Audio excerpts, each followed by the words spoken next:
अस्सलाम वालेकुम dear students. हमने chapter number 16 support and movement को शुरू किया हुआ है, जिसको हमने अभी इंट्रोडक्टरी तौर पर देखा है और हमने ये देखा कि what is the need of the support and movement and what is actual concept for the support, जिसको हमने ग्रेविटी के तौर पर भी डिस्कस किया कि ग्रेविटी के अगेंस्ट सपोर्ट चाहिए।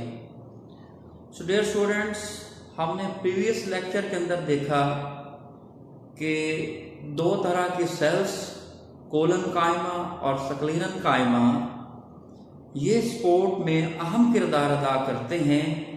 तो कैसे ये किरदार अदा करते हैं students? So as well as support among the plants is concerned, there are two types of cells performing their role for the support. कौन से? एक है कोलन कायमा सेल्स और एक है सक्लीनन कायमा सेल्स। हमने इससे पहले लेक्चर के अंदर सीखा था, एक जनरल इंट्रोडक्शन के अंदर, कि कोलन कायमा सेल्स यंग और हर्बेशियस प्लांट्स जो होते हैं उनको सपोर्ट करते हैं और महज अपने टर्बिडिटी की बेस पर ये सपोर्ट करते हैं। या अगर एडल्ट प्लांट्स भी हो तो स्टूडेंट्स उनके अंदर कुछ ऐसे पार्ट्स होते हैं जिनको हम हर्बेशियस पार्ट्स का नाम देते हैं। जैसे कोई लीव्स वगैरह होते हैं, नई बर्ड्स वगैरह बनती हैं, तो उनके अंदर वुडी मटेरियल डेवलप नहीं होता, लिहाजा या तो यंग और बेबी प्लांट्स को सपोर्ट करते हैं या एडल्ट प्लांट्स के भी यंग और हर्बेशियस पार्ट्स को ये सपोर्ट प्रोवाइड करते हैं, कोलन कायमा सेल्स। सो स्टूडेंट, ये जो फिगर आपके सामने पिक्चर नजर आ रही है, ये डायग्राम इंडिकेट करती है कि सिलेंडर्स की शक्ल के अंदर कोलन कायमा सेल्स इकट्ठे होते हैं, जिनके अंदर सेकेंडरी वॉल्स मोस्टली नहीं पाई जाती। अब अगर आप इनके प्रोटोप्लाज्म के अंदर देखें तो ये बड़े बड़े वैक्यूल नजर आ रहे हैं और उसके बाहर इनके अंदर एक अजीब सी थिकनिंग है कि जहां से एंगल्स बन रहे हैं ना, यानी ये देखें यहां से एंगल बनते हैं, इन जगहों पे इनकी थिकनिंग ज्यादा है, लिहाजा इनको हम कहते हैं कि they are cells without secondary walls and they have angular thickenings. यानी जहां पे एक एंगल बनता है उस जगह पे थिकनिंग इनकी ज्यादा है और ये मोस्टली सिलेंडर्स की शक्ल में ग्रुप्स बनाते हैं और सपोर्ट करते हैं यंग हर्बेशियस प्लांट्स को, या मैंने आपको बताया ये एडल्ट प्लांट्स के भी हर्बेशियस पार्ट्स को, वो जो नए पार्ट्स बनने वाले होते हैं, बड़े नर्मो नाजुक किस्म के होते हैं, उनको ये सपोर्ट करते हैं। स्टूडेंट्स, इसके बाद दूसरा हमारे पास ग्रुप ऑफ सेल है सक्लीनन कायमा, जिनको सक्लीनन कायमेटस सेल्स भी कहते हैं। इसी तरह से ये जो कोलन कायमा सेल्स हैं इनको कोलन कायमेटस सेल्स भी कहा जाता है।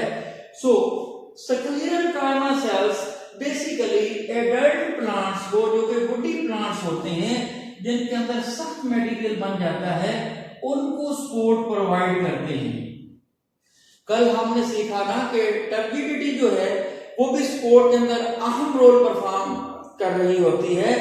सो ये सक्लीनन कायमा सेल्स खास तौर पर ये जो जाइलम बंडल्स होते हैं उनके इर्द गिर्द आकर या उनको बनाकर असल में सपोर्ट प्रोवाइड कर रहे होते हैं। हम इन सेल्स के बाद अगला टॉपिक अभी पढ़ने वाले हैं, सेकेंडरी ग्रोथ। तो तब हमें पता चलेगा कि सपोर्टिव टिश्यूज बनती कैसे हैं या किसी प्लांट के अंदर सेकेंडरी ग्रोथ की वजह से सपोर्टिव स्ट्रक्चर कैसे एस्टैब्लिश होते हैं। सो ये सक्लीनन कायमा सेल, ये जो कुछ ऐसे प्लांट्स हैं जो बहुत बड़े प्लांट्स नहीं होते, जैसा कि सनफ्लावर्स, ये सूरजमुखी का फूल आपने सुना होगा। सो उनके जाइलम बंडल के गिर्द एक एक्स्ट्रा किस्म की लेयर बनाते हैं जिसको बंडल कैप्स का नाम दिया जाता है। If this is xylem vessel, so sclerenchyma cells provide an additional layer around this. This is called bundle cap. So sunflower like plants को एडिशनल स्ट्रेंथ मिलती है इस शक्ल के अंदर, बंडल कैप्स की शक्ल के अंदर। अब सक्लेरियन कायमा सेल्स जो है स्टूडेंट्स कोलन कायमा के निस्बत जरा मुख्तलिफ हैं। इनके अंदर सेकेंडरी वॉल्स जो है वो बड़ी थिक होती हैं। मसलन मैं अगर एक सेल वैसे बना दूं, हमें पता है कि सेल के पहले प्राइमरी वॉल और फिर प्राइमरी वॉल के बाहर सेकेंडरी वॉल एस्टेब्लिश होती है। सो इनके अंदर सेकेंडरी वॉल्स जो हैं ये बड़ी ही स्ट्रॉन्ग किस्म की होती हैं, क्योंकि इन्होंने अपने आप को इतना हार्ड बनाना है कि ये वुडी प्लांट्स को या एडल्ट प्लांट्स को सपोर्ट प्रोवाइड कर सकें। खास तौर पर उसके अंदर पाया जाता है एक organic material that is called lignin. ये लफ्ज आपने लिग्निन का सुना हुआ है। सो among sclerenchyma cells there is lignin present. So lignin एक हार्ड कॉम्प्लेक्स किस्म का ऑर्गेनिक मटेरियल है, इनकी सेकेंडरी वॉल्स को बड़ा मजबूत बनाता है। अब स्टूडेंट्स सक्लेरियन कायमा सेल्स की टाइप्स भी हैं। इनकी 3 टाइप्स हैं सक्लेरियन कायमा: फाइबर्स, सक्लेराइड्स और वेसल्स। चूंकि फाइबर जो है जैसा कि नाम से शो हो रहा है फाइबर की तरह के इस तरह से बारीक बारीक ये सेल्स होते हैं जो कि फाइब्रिक से फॉर्म में नजर आते हैं। इनके अंदर पिट्स वगैरह होती हैं। सो जाइलम बंडल के इर्द गिर्द ये फाइबर्स जो है वो अरेंज होते हैं। सो फाइबर एक इनकी शेप है। दूसरी इनकी जो शेप है या इनकी टाइप है वो सक्लेराइड्स। कभी आपने ये बादाम को तोड़ा होगा, ये जितने भी नट्स होते हैं जिनके ऊपर हार्ड किस्म के शेल्स बने होते हैं, तो स्टूडेंट्स उनको जब तोड़ते हैं तो हमें पता चलता है कि वो बड़े हार्ड किस्म के जो स्ट्रक्चर हैं एक्चुअली उनके अंदर ये सक्लेराइड्स हैं। आप ये देख सकते हैं कि सक्लेराइड का स्ट्रक्चर भी बड़ा अजीब सा है। शार्ट से फाइबर्स होते हैं और शार्ट से फाइबर ये स्ट्रक्चर बनाते हैं, बड़ा ही मजबूत किस्म का ये स्ट्रक्चर बनता है। सो फाइबर्स जो है वो ये सेल्स है और सक्लेराइड ये सेल्स है। तीसरी इनकी टाइप है वेसल। वेसल कहते हैं किसी पाइप को। सो स्टूडेंट एक्चुअल जो जाइलम वेसल्स होते हैं वो ऐसे है कि एक पाइप के ऊपर दूसरा पाइप रख दे, फिर तीसरा पाइप रख दे, ये एक पूरी कंडक्शन बन जाती है रूट से लेकर स्टेम से होते हुए up to the shoots and leaves. So fibres के बाद सक्लेराइड और सक्लेराइड के बाद वेसल्स। ये देखें वेसल्स जैसे पाइप बना होता इस तरह से पाइप के ऊपर पाइप और फिर इस तरह से ये अरेंजमेंट इनकी होती है। तो ये तीसरी टाइप है स्टूडेंट्स किनकी, सक्लेराइड्स, सक्लेरियन कायमा सेल्स की। सो सक्लेरियन कायमा सेल्स जैसा कि इनसे डिफर कर रहे हैं, मुख्तलिफ है कोलन कायमा से, तो लिहाजा इनके सपोर्ट करने के लिए प्लांट की एलिजिबिलिटी भी ये है कि ये वुडी प्लांट्स को, एडल्ट प्लांट्स को सपोर्ट प्रोवाइड करते हैं। And they are of 3 types sclerenchyma. Fibres ये शेप है, उसके बाद सक्लेराइड्स ये शेप है जो नट्स के अंदर पाए जाते हैं, नट्स के शेल्स वगैरह के अंदर, और ये शार्ट शार्ट फाइबर्स होते हैं छोटे छोटे। इसके बाद है वेसल्स, एक दूसरे के एंड टू एंड ये मिलकर एक लेंथी किस्म की वेसल और पाइप नुमा स्ट्रक्चर बनाते हैं। सो ये तीनों मिलकर बेसिकली ब्यूटी प्लांट को या जो एडल्ट प्लांट हैं उनको सपोर्ट प्रोवाइड करते हैं। स्टूडेंट्स सक्लेरियन कायमा सेल की ये खूबी ये है कि they are mostly non living structure. अब आप हैरान होंगे कि ये सक्लेरियन कायमा नॉन लिविंग स्ट्रक्चर है। भाई नॉन लिविंग भी हो तो हार्ड होने की वजह से सपोर्ट प्रोवाइड कर रहे हैं। हमारा इस चैप्टर के अंदर सपोर्ट को डिस्कस करने का मकसद यहाँ पे प्लांट्स में ये है कि प्लांट्स इतनी विंड के अंदर, आंधियों के अंदर, तूफान के अंदर स्टैंड बाय रहते हैं, बेंड हो भी जाते हैं तो सीधे हो जाते हैं। क्यों? उनके अंदर ये जो सेकेंडरी जाइलम्स होते हैं वो जब बनते हैं तो प्राइमरी जाइलम्स वगैरह वो नॉन लिविंग स्ट्रक्चर में चेंज हो जाते हैं। अभी हम डिस्कस करेंगे, वो उनको सपोर्ट कर रहे होते हैं।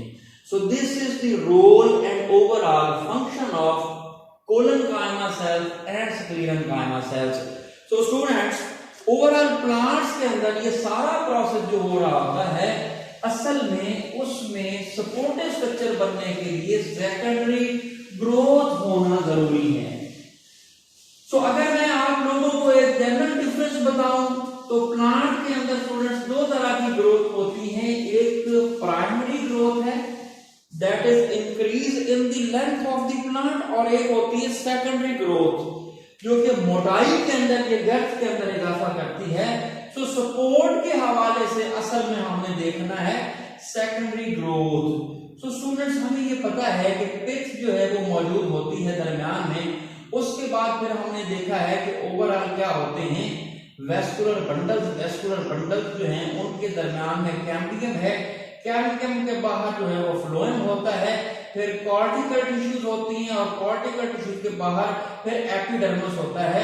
अगर हम किसी एक पार्ट को जूम करके देखें तो सेकेंडरी ग्रोथ हमें एक्चुअल समझ आएगी कुछ इस तरह से। स्टूडेंट्स, ओवरऑल अपर जो मौजूद है वो एपिडर्मिस मौजूद होता है। सो एपिडर्मिस अपर, उसके नीचे बेसिकली एक कैम्बियम की लेयर है जिसको हम लोग कहते हैं कॉर्क कैम्बियम। सो ये है कॉर्क कैम्बियम। कॉर्क कैम्बियम के नीचे बड़े बड़े वो कॉर्टेक्स के जो है वो पार्ट्स होते हैं। कॉर्टेक्स जो है स्टूडेंट्स CORTEX कॉर्टेक्स। उसके बाद हम देखते हैं कि फ्लोएम जो है वो बाहर आ जाते हैं। सो फ्लोएम के बाद फिर ओवरऑल सेकेंडरी जाइलम, फिर हम देखते हैं कि वेस्कुलर कैम्बियम है, दिस इज वेस्कुलर कैम्बियम, और फिर इसके अंदर जो है वो सेकेंडरी ओवरऑल जाइलम और फिर प्राइमरी जाइलम। अब हुआ क्या था? हुआ ये है स्टूडेंट्स, सेकेंडरी ग्रोथ ही सपोर्टिव टिश्यूज बनाती है। अगर हम एक और सिंपल डायग्राम यहां पर बना लें, उससे भी सिंपल डायग्राम। सो यहां पिच मौजूद है। अब पिच के बाहर क्या सीन है? बेसिकली पहले जब प्लांट नया पैदा होता है तो मौजूद होते students primary xylem. So primary xylem के ऊपर एक लेयर होती है जिसको हम कहते हैं वेस्कुलर कैम्बियम। सो ये वेस्कुलर कैम्बियम जो है स्टूडेंट, इसी ही की रिस्पॉन्सिबिलिटी है कि इसने सेकेंडरी ग्रोथ करवानी है। इसके ऊपर पहले प्राइमरी फ्लोएम, ये जो ब्लैक कलर में बना रहा हूं ये primary phloem. So primary phloem और प्राइमरी जाइलम के दरमियान स्टूडेंट्स क्या है? एक लेयर, एक मेरिस्टेमेटिक टिश्यू पर मबनी स्ट्रक्चर वेस्कुलर कैम्बियम। तो कैसे होती है सेकेंडरी ग्रोथ? स्टूडेंट, क्या करता है ये जो है ओवरऑल कैम्बियम, ये अपने ऊपर वाली साइड पे एक फ्लोएम की नई लेयर बना देता है जिसको हम लोग कहते हैं secondary phloem. So secondary phloem student अगर बन जाता है तो चूंकि जो प्राइमरी फ्लोएम था वो लेयर ऊपर रह जाएगी और सेकेंडरी फ्लोएम जो है इसके नीचे बनेगी, तो प्लांट की मोटाई में इजाफा होगा। इसी तरह से स्टूडेंट ये कैम्बियम अपने ही नीचे प्राइमरी जाइलम के ऊपर एक नई जाइलम की लेयर बनाता है नई, जिसको हम लोग जानते हैं secondary xylem. So student, secondary xylem का बनना सेकेंडरी ग्रोथ को इंडिकेट करता है। फिर अल्टीमेटली क्या होता है, जो ये हमने डायग्राम बनाई थी इसके अंदर मैं आपको एक सिंपलेस्ट फार्मूला बना के बताता हूं। क्या होता है स्टूडेंट कि हर साल ये जो कैम्बियम है जिसको हम लोग वेस्कुलर कैम्बियम कहते हैं, ये जाइलम के लेयर्स को ऐड करता चला जाता है। ये देखें, लिहाजा प्लांट की मोटाई में इजाफा होता चला जाता है। सो अब अंदर वाले सारे पुराने जाइलम जो हैं उनकी कंडक्टेंस बंद हो जाती है, उनमें मटेरियल जज़ब हो जाता है और वो मटेरियल जज़ब होकर अगर हम प्लांट को सामने से काट के उसका ट्रांसफर सेक्शन देखें तो हम देखते हैं अक्सर प्लांट को के दरमियान में से वो डार्क नजर आता है और साइडों से बड़ा लाइट कलर का नजर आता है। हुआ क्या था कि हर साल जाइलम की एक लेयर बनी, फिर अगली लेयर बनी, फिर उससे अगली लेयर बनी, फिर उससे अगली लेयर बनी। With the passage of time ये जो दरमियान वाला जाइलम का इलाका है, इसके अंदर काफी सारे केमिकल्स जमा हो जाते हैं और इसको चेंज कर देते हैं हार्डवुड के अंदर। ये बन जाती है हार्डवुड। और अब हार्डवुड एक नॉन कंडक्टिंग मटेरियल है। यहां जाइलम्स तो मौजूद हैं, पर स्टूडेंट्स उसमें कुछ केमिकल्स जमा हो गए, जैसे रेजिन्स हैं, गम्स हैं, ऑयल्स हैं, टैनिन्स हैं। All of these are chemicals. और ये केमिकल्स खास तौर पर ऐसे पेस्ट वगैरह को, जैसे दीमक वगैरह है, टर्माइट्स वगैरह, उनको रेजिस्ट करते हैं। लिहाजा प्लांट का ये पार्ट बड़ा ही हार्ड और सख्त होता है। अब स्टूडेंट इसके बाहर जो एक पार्ट बच जाता है, ये एक्टिव किस्म का पार्ट होता है प्लांट का। इसको हम लोग कहते हैं सैपवुड। सो सैपवुड जो है वो कंडक्टेंस करवा रही होती है। मतलब यहां पे देखेंगे तो ये सैपवुड है और ये सारे जो मैंने रिंग्स बनाए हैं ये हार्डवुड हैं। सो स्टूडेंट ये रिंग्स बनते कैसे हैं? ये रिंग्स बनते हैं सेकेंडरी ग्रोथ से। और सेकेंडरी ग्रोथ कौन करवाता है? ये जो वेस्कुलर कैम्बियम है, वेस्कुलर कैम्बियम दरमियान में पड़ा है, ऊपर फ्लोएम है, नीचे जाइलम है। ये फ्लोएम को भी सेकेंडरी बनाकर और फिर जाइलम बनाते बनाते प्लांट की मोटाई में इजाफा करता चला जाता है। यू सेंटर से अगर हम बाहर की तरफ गिनना शुरू करें तो जितने रिंग्स नजर आएंगे इतनी प्लांट की एज है। यानी जिस टाइम प्लांट को काटा जाता है तो इसकी बेस से अगर गिनना शुरू करें 1 2 3 4 5 6 7 8 9 सो ऑन, जितने रिंग्स नजर आते हैं उतनी प्लांट की एज होगी। इनको एनुअल रिंग्स का नाम दिया जाता है। And remember that these rings are produced with the process of secondary growth. ये सेकेंडरी ग्रोथ का बेनिफिट है कि इसकी वजह से ये जो दरमियान में हार्डवुड बनती है ये नॉन कंडक्टिंग हो जाती है, लेकिन ये सपोर्टिव स्ट्रक्चर बन जाता है। ये सपोर्टिव स्ट्रक्चर प्लांट के लिए जरूरी है। ये ना हो तो एरियल पार्ट्स को कभी भी सपोर्ट नहीं मिलेगी। अब स्टूडेंट एक और कैम्बियम की लेयर होती है जिसका जिक्र मैंने नहीं किया। वो जैसे मैंने आपको बताया कि कॉर्क के नीचे कैम्बियम मौजूद है। ऊपर ये जो बाग या छाल नहीं होती दरख्त की, उसके नीचे एक कैम्बियम है, that is called cork cambium. So cork cambium के भी कुछ बेनिफिट्स हैं। सेकेंडरी ग्रोथ के अंदर इतना इसका वाज़ेह रोल नहीं है, लेकिन प्लांट्स को कट्स वगैरह लग जाता है। तो कट्स वगैरह लगते हैं तो यहाँ पे एक सेल्स की फिर से ग्रोथ होना शुरू होती है। वो सेल्स बनते हैं और वो सेल बनकर इस जख्म को या कट को फिल अप कर देते हैं। Students this is called CALLUS। So calluses actually तब बनते हैं प्लांट्स को, अक्सर आपने देखा होगा कि उनकी जो बार्क है उसके ऊपर किसी ने कोरेदा, किसी ने चाकू या छुरी से कोई निशान डाला या कुल्हाड़ी से, तो अगले साल वहां पे भरा हुआ मटेरियल मिलता है। ये जो उभरा हुआ मटेरियल है बेसिकली ये कॉलस कहलाता है। कट्स लगने वाली जगहों को प्लांट के अपने ही मैकेनिज्म में सेल्स की ग्रोथ इस इलाका में बढ़ाकर फिल करना होता है। So this is called callus. So students, what is the significance of secondary growth? Secondary growth ना हो तो सपोर्टिव स्ट्रक्चर नहीं बनेगा, और सपोर्टिव स्ट्रक्चर नहीं बनेगा तो प्लांट सर्वाइव नहीं कर सकेंगे। सो स्टूडेंट, यहां तक जो हमने देखा ओवरऑल, यहां तक प्लांट के अंदर सपोर्ट कैसे काम करती है, बनती कैसे है, कोलन कायमा सेल का क्या रोल है, सक्लेरन कायमा सेल का क्या रोल है, ये हमने डिस्कस किया। इंशाल्लाह आने वाले लेक्चर के अंदर हम प्लांट्स के अंदर मूवमेंट्स के बारे में डिस्कस करेंगे। इंशाल्लाह उम्मीद है कि आपको वो टॉपिक भी बड़ी आसानी से समझ आएगा। जहां तक जो हमने पढ़ा इसको अच्छी तरह से अंडरस्टैंड करें। इंशाल्लाह आने वाले लेक्चर में दोबारा मुलाकात होगी। तब तक के लिए मुझे इजाजत दीजिए। अल्लाह हाफिज।